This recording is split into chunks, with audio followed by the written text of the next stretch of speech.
Chinese Communist Party dictator Xi Jinping today making a phone call to President Trump, inviting the President of the United States to visit Beijing in April. What does this move signal about their relationship? Joining me now to assess this development is Brent Sadler, Senior Research Fellow of Naval Warfare and Advanced Technology at the Heritage Foundation.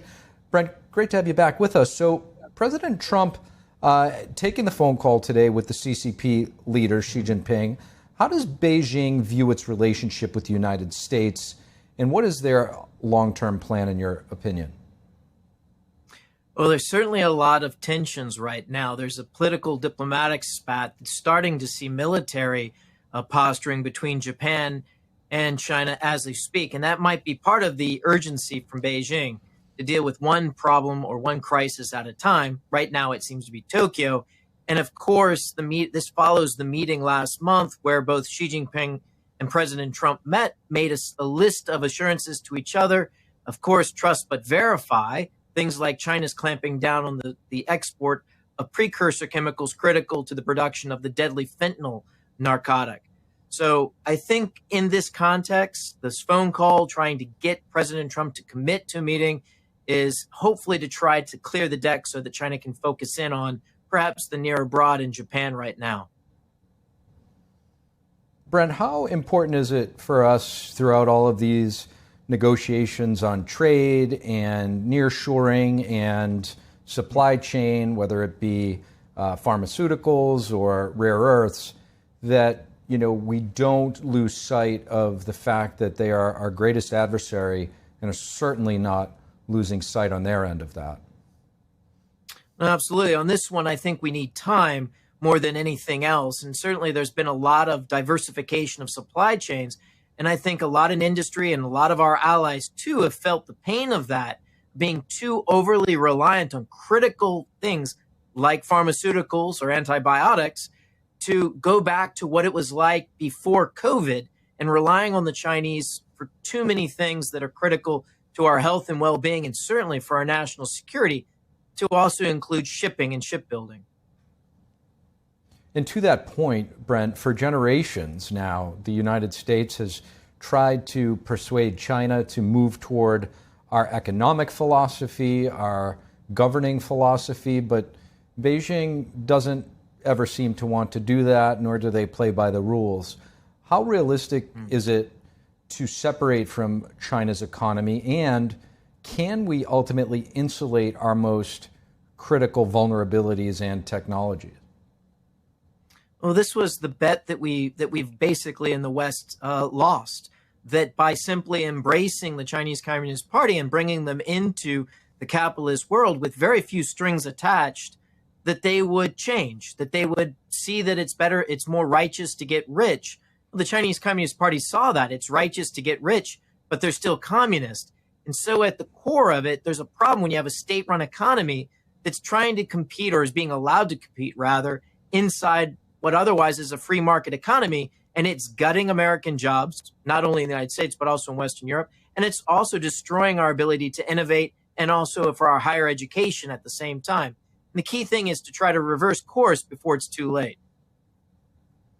Now, Brent, in a worst case scenario, a big part of sort of this waiting game and this chess match, this high stakes chess match that we're playing with China, is the fact that a lot of these rare earths are used in critical manufacturing, whether it's for semiconductors, much of which is used in applications in our military.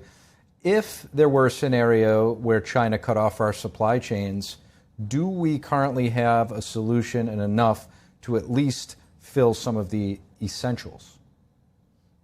It's not clear to me on the outside of government that we do have an adequate solution, but more to the point to this, having a strategic reserve of the minerals and the materials, it's more than just the raw material. It's the refined process of the rare earths.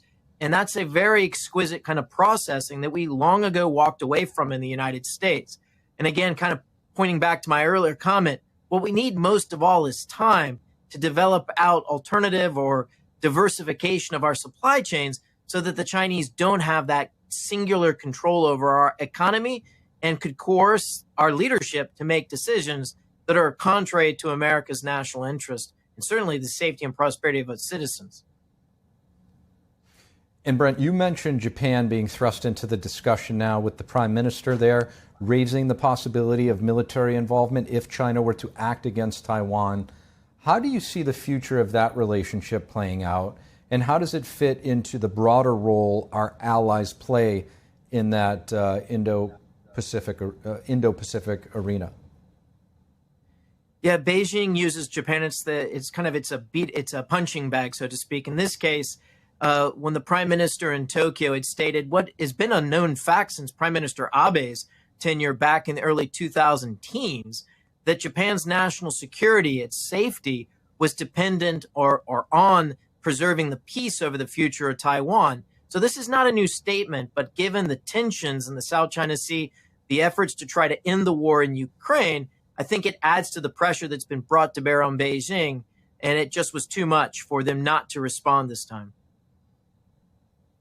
And how concerned are you of Beijing's sort of eyes on Taiwan, and what role do you see Taiwan playing in the future of U.S.-China relations? Well, I think Taiwan's future and a peaceful resolution remains at the top of America's national interest. If it doesn't be resolved peacefully, then we find ourselves in a war that's going to last several years and be devastating to a scale that we haven't seen since World War II.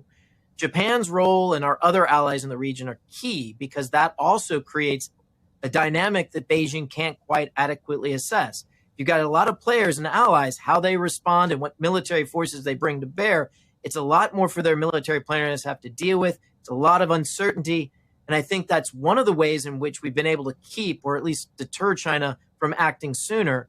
But by all accounts, China is on a path to war sooner than later. Their military is certainly making every preparation for that, and very little to basically dissuade from having that option on the table for Xi Jinping come 1 January 2027. Brent Sadler, as always, appreciate your insights.